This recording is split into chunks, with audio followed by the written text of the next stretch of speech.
प्रिय विद्यार्थियों, आज मैं एमए सेकेंड ईयर के अंतर्गत जो मेरा विषय है अध्यापक शिक्षा,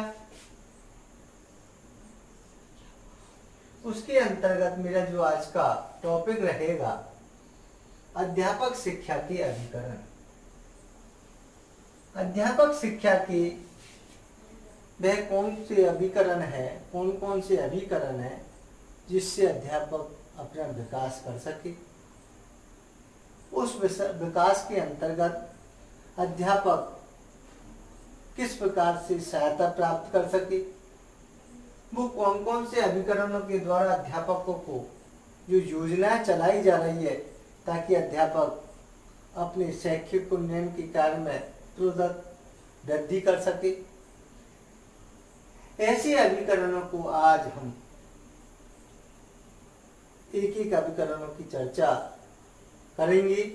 आशा नहीं, पूर्ण विश्वास है कि आपको ये वीडियो पसंद आएगी और आप धैर्य से इस वीडियो को सुनेंगे और देखेंगे।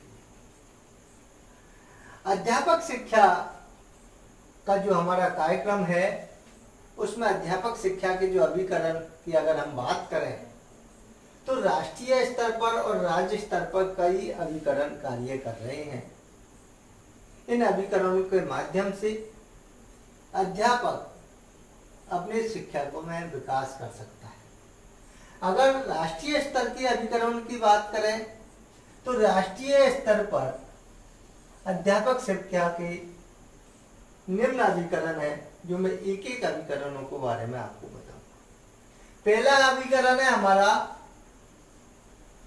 विश्वविद्यालय अनुदान आयोग, जो कि आपने नाम सुन रखा होगा या आपने कभी सुना होगा यूजीसी का नाम। यूजीसी का नाम है विश्वविद्यालय अनुदान आयोग। अनुदान आयोग के द्वारा समय समय पर विश्वविद्यालय को, महाविद्यालय को समय समय पर आर्थिक सहायता प्रदान करते हैं, अनुदान प्रदान करती है। ये कार्य यूजीसी का माना जाता है। अगर विश्वविद्यालय को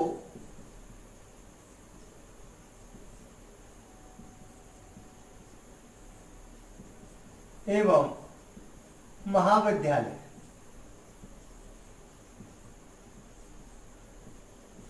अनुदान की आवश्यकता है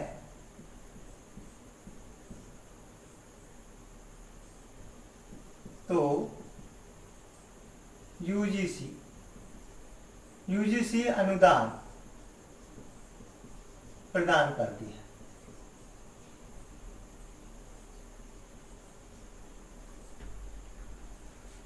विश्वविद्यालय एवं महाविद्यालय को अनुदान यूजीसी प्रदान करती है ताकि विश्वविद्यालय एवं महाविद्यालय का विकास हो सके। जो भी महाविद्यालय में संसाधनों की कमी है उनको अनुदान दे सके, या कोई महाविद्यालय में भवन निर्माण में कोई दिक्कत है या भवन नहीं है, उनमें यूजीसी अपना अनुदान दे करके भवन निर्माण करा सकती है। ये भी कार्य यूजीसी का माना जाता है। अगर हम बात करें समय समय पर विभिन्न प्रकार का जो परामर्श है राज्य सरकार को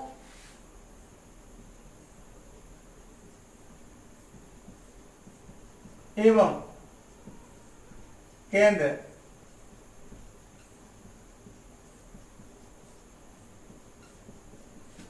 समय समय पर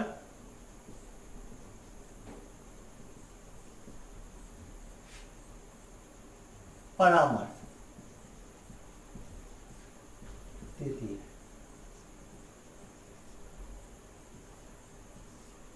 राज्य सरकार एवं केंद्र सरकार को समय समय पर यूजीसी परामर्श देती है ताकि उस परामर्श के अनुसार जो राज्य में अगर कोई महाविद्यालय संचालित है या विश्वविद्यालय संचालित है, उनमें परामर्श के अनुसार वो अपने विषय खोल सकती है, उनके अनुसार पाठ्यक्रम चला सकती है, उनके अनुसार पाठ्यक्रमों का निर्माण कर सकती है। ये कार्य सब यूजीसी के द्वारा किया जाता है। तो समय समय पर परामर्श भी यूजीसी देती रहती है। उनके लिए भी ये राज्य सरकार और केंद्र सरकार पर एक सुझाव के रूप में हमें परामर्श देती रहती है। अगर हम राज्य में या सरकार के द्वारा कोई नवीन विश्वविद्यालय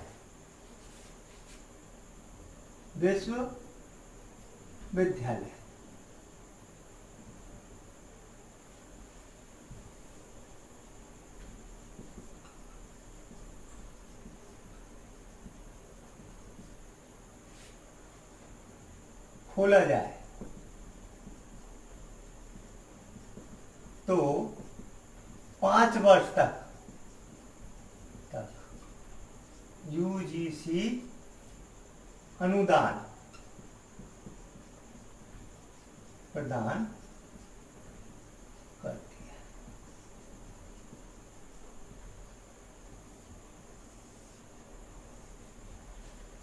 राज्य में अगर कोई नवीन विश्वविद्यालय खोला जाए तो यूजीसी का कार्य है कि वो 5 वर्ष तक उनको अनुदान दे, ताकि विश्वविद्यालय का ठीक प्रकार से निर्माण हो सके, ठीक प्रकार से व्यवस्था हो सके, विश्वविद्यालय सुचारू रूप से चल सके। ऐसी व्यवस्था के लिए यूजीसी 5 वर्ष तक अनुदान प्रदान करती है। ये सारे कार्य यूजीसी के द्वारा किए जाते हैं और यूजीसी अध्यापक के विकास के लिए बहुत कुछ कार्य करती है। विद्यालय के विकास के लिए, महाविद्यालय के विकास के लिए, विश्वविद्यालय के विकास के लिए समय समय पर जितने भी अनुदान की आवश्यकता होती है उनका बजट तैयार करके उनको वो प्रेषित करती है और उनके विकास के कार्यक्रम में भागीदारी बनती है। ये भी कार्य यूजीसी का माना जाता है। अगर शोध कार्य की बात करें, शोध कार्य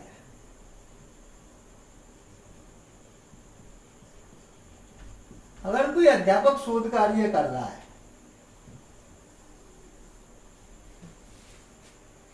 शोध कार्य के लिए समय समय पर अनुदान देती रहती है, ताकि किसी भी अध्यापक को, किसी भी विद्यार्थी को, किसी भी प्रशिक्षणार्थी को कोई दिक्कत नहीं आए शोध के कार्य में। इसलिए समय समय पर वो शोध कार्यों में भी अनुदान प्रदान करती है, ताकि उच्च स्तर की पढ़ाई छात्र कर सके, अध्यापक कर सके और अपने शोध कार्य को पूरा कर सके।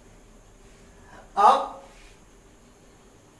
नवचारित कार्यक्रम जो भी यूजीसी के द्वारा चलाए जाते हैं, नवचारित कार्यक्रम, नए कार्यक्रम, नवचारित कार्यक्रम जो यूजीसी के द्वारा समय समय पर चलाए जाते हैं, उन समय समय पर कार्यक्रमों को नए आयाम स्थापित करने के लिए हमें अनुदान देती है, ताकि विश्वविद्यालय एवं महाविद्यालय में कार्यक्रम नए नवाचार के द्वारा संपन्न किए जा सके और प्रशिक्षणार्थियों को इसको फायदा मिल सके। और विभिन्न प्रकार के जो हमारे जो स्टूडेंट है या विद्यार्थी है, उनको कई प्रकार की सुविधा मिल सके।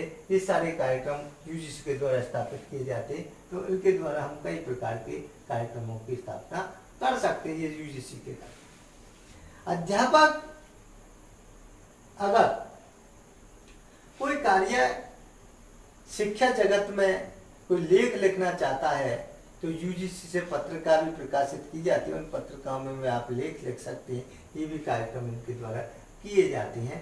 समय समय पर उनको भी अनुदान के द्वारा उनको, अगर अध्यापक लंबी छुट्टी पर है, प्राध्यापक कोई लंबी छुट्टी पर है, तो बीच में प्रोजेक्ट बनाने के लिए भी हमें कई प्रकार की ऐसी थीम दे दी जाती है, ऐसे प्रोजेक्ट बनाने के लिए दे दिए जाते हैं, ताकि वो लंबी छुट्टी पर अगर कोई प्राध्यापक लेक्चरर है वो अपने उस प्रोजेक्ट को पूरा करें और अनुदान लेकर के उस प्रोजेक्ट को पूरा कर सकते हैं। ये भी यूजीसी कार्य करती है।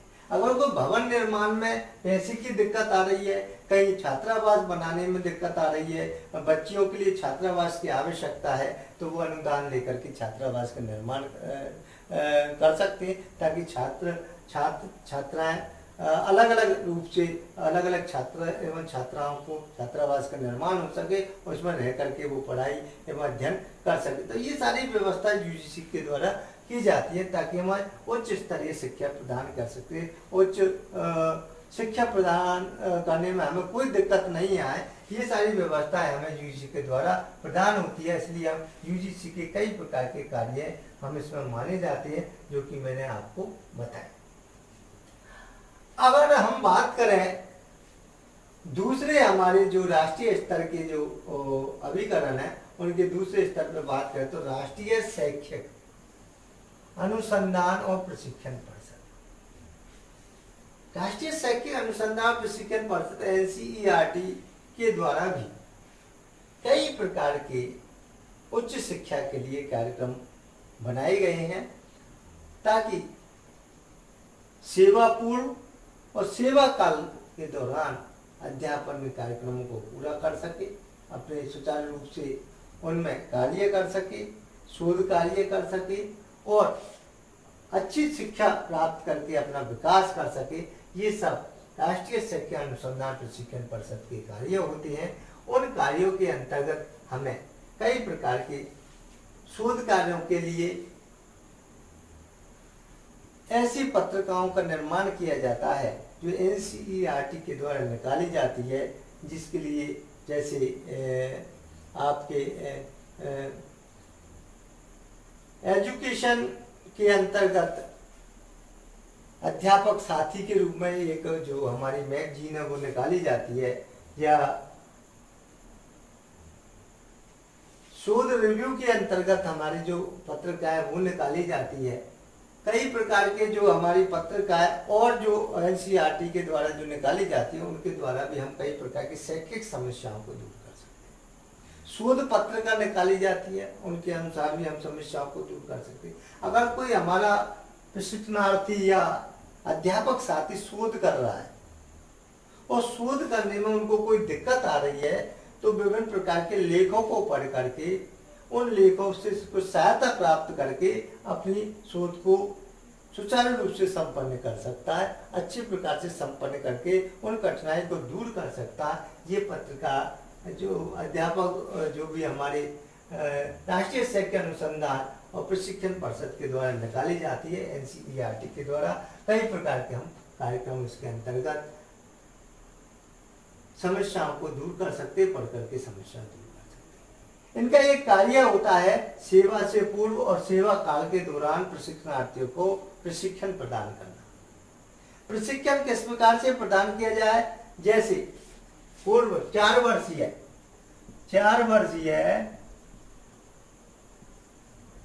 कार्यक्रम,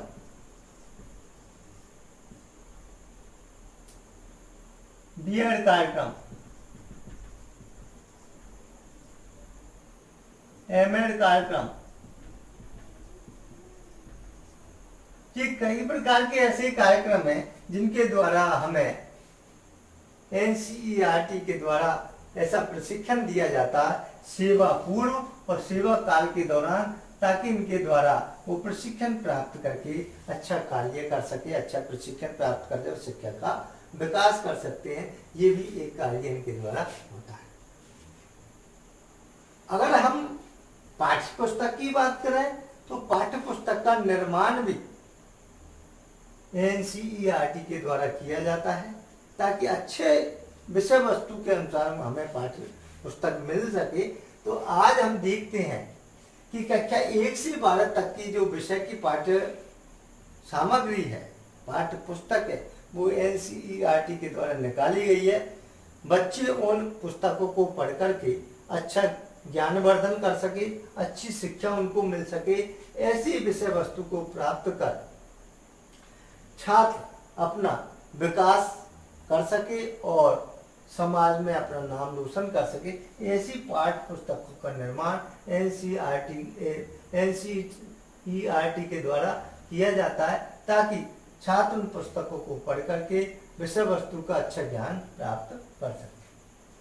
अगला जो अगर हम बात करें शिक्षण विधियों में सुधार, अगर हम शिक्षण विधियों की बात करें तो शिक्षण विधियों में भी कई प्रकार से सुधार की बात इसमें की जाती है। समय समय पर प्रशिक्षण दिया जाता है, कौन सी विधि का कब प्रयोग किया जाए, कैसे प्रयोग किया जाए, कब कौन सी विधि का पाठ्यक्रम में हमें पढ़ाने में प्रयोग करना चाहिए, ये सारी बातें विभिन्न प्रकार के प्रशिक्षण के दौरान एनसीईआरटी के द्वारा हमें बताई जाती है। ऐसे प्रशिक्षण के दौरान तो ये सारी व्यवस्था एनसीईआरटी करती है, उनसे हम कई प्रकार के कार्यक्रम को पढ़ करके हम सीख सकते हैं और विधियों का ज्ञान प्राप्त कर सकते हैं। अगर हम बात करें प्रशासक एवं प्राध्यापक की, प्रशासक एवं प्राध्यापक की बात करें तो समय समय पर उनको कई प्रकार की जो भी हमारे जो व्यवस्था होती है, जो शिक्षा में जो गुणात्मक विकास की आवश्यकता होती है, उनको समय समय पर हमें उनको प्रदान करने के लिए भी हम बात करते हैं। तो ये भी कई प्रकार की एक चीज़ें हमारे सामने आती है, उनसे अनुसार हम चीज़ों को देख करके उनमें पढ़ करके और अपनी समस्याओं को दूर करके हमें कई प्रकार के प्रशासक अपनी व्यवस्थाओं को किस प्रकार से संभाल सकता है, प्राध्यापक अपने शोध को सुचारू रूप से कैसे संपन्न कर सकता है, पाठ्य पुस्तक को कैसे गहनता से अध्ययन करके छात्रों को बता सकता है, पाठ्य वस्तु में कौन कौन से और सुधार की आवश्यकता है, इन सारी चीज़ों की रूपरेखा जो हमारी है, जो भी एनसीईआरटी के द्वारा संपन्न की जाती है। और समय समय पर मानव संसाधन विकास मंत्रालय को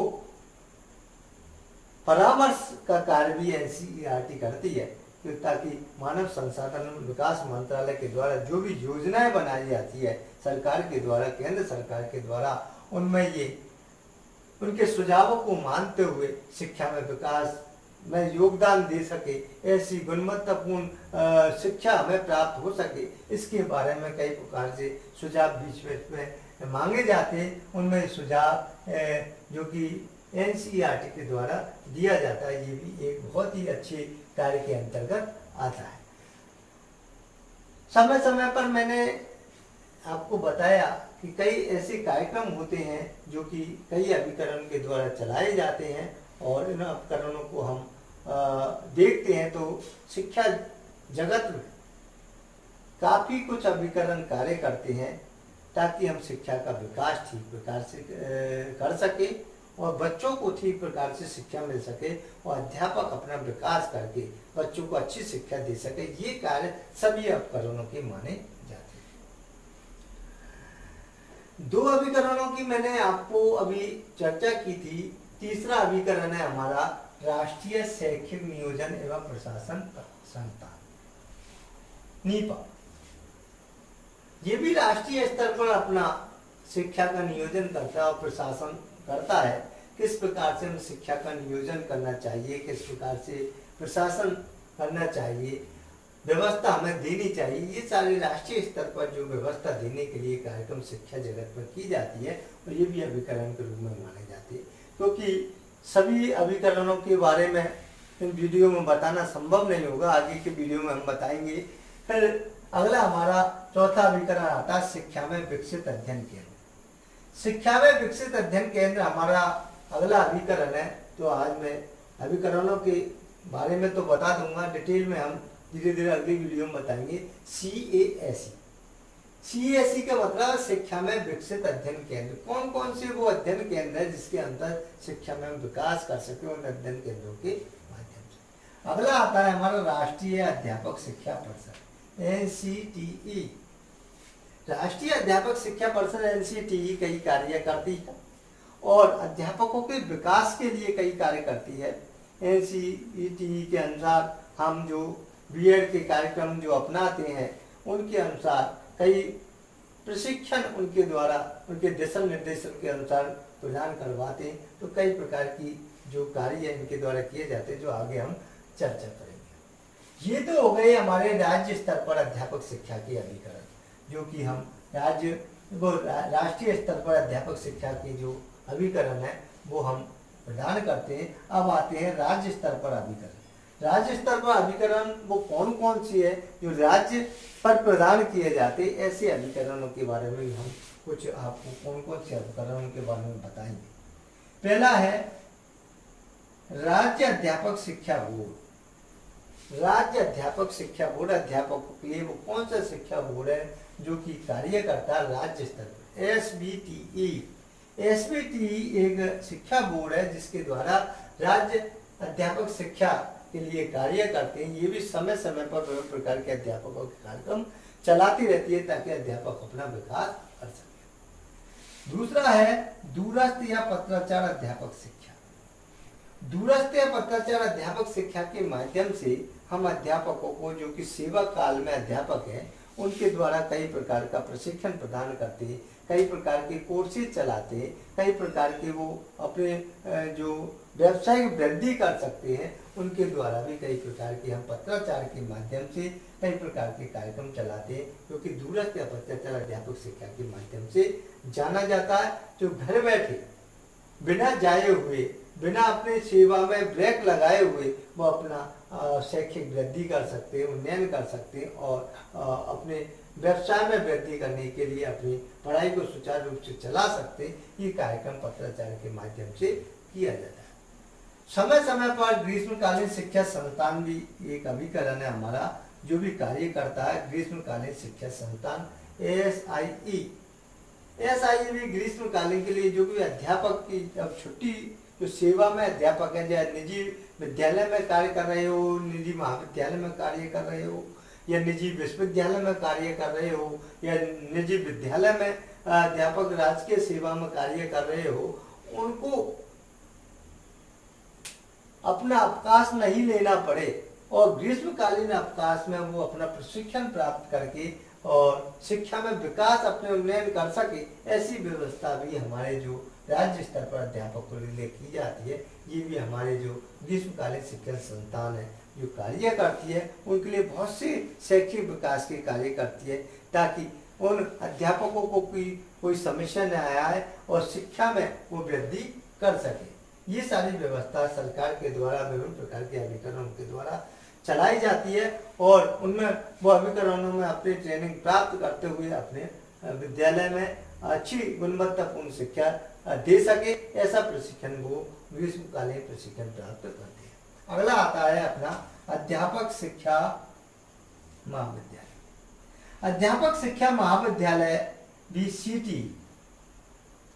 सिटी के द्वारा कई प्रकार के कार्यक्रम चलाए जाते हैं जो कि शिक्षा महाविद्यालय के नाम से जाने जाते हैं और उन टीचरों के लिए ये कार्यक्रम चलाए जाते हैं, उनमें प्रशिक्षण दिया जाता है, नए नए नवाचारों के बारे में बताया जाता है। उन नवाचारों जो पुराने स्तर पर जो टीचर लगे हुए हैं उन नवाचारों का ज्ञान उनको नहीं होता है, उन नवाचारों की शिक्षा वो प्राप्त कर सके, उन नवाचारों की शिक्षा प्राप्त करके विद्यार्थियों को उनके बारे में बता सके। आज कई प्रकार के संसाधनों के माध्यम से कई प्रकार की पढ़ाइयाँ करवाई जा रही हैं, उन पढ़ाई में नवीन संसाधनों का प्रयोग करके वो ट्रेनिंग प्राप्त करते। तो सिटी कई प्रकार के अध्यापकों के लिए कार्यक्रम चलाती है। इन कार्यक्रमों के अंतर्गत हम देखें तो हमें कई प्रकार का प्रशिक्षण के द्वारा प्रदान किया जाता है, तो ये भी हम देख सकते हैं।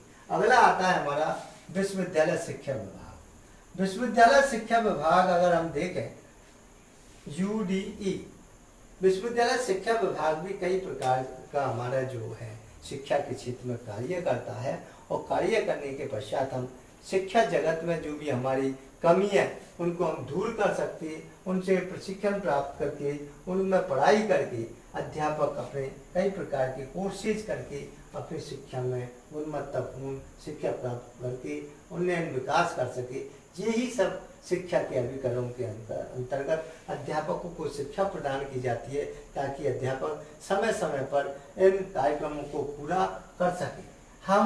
मैंने आपको इसके अंतर्गत कई बातें अभिकरणों के माध्यम से कई बातें मैंने आपको बताई। उन अभिकरणों में मैंने राष्ट्रीय स्तर पर कई बातें बताई, राज्य स्तर पर कई बातें बताई और 2-3 अभिकरणों के बारे में मैंने डिटेल से आपको बताया।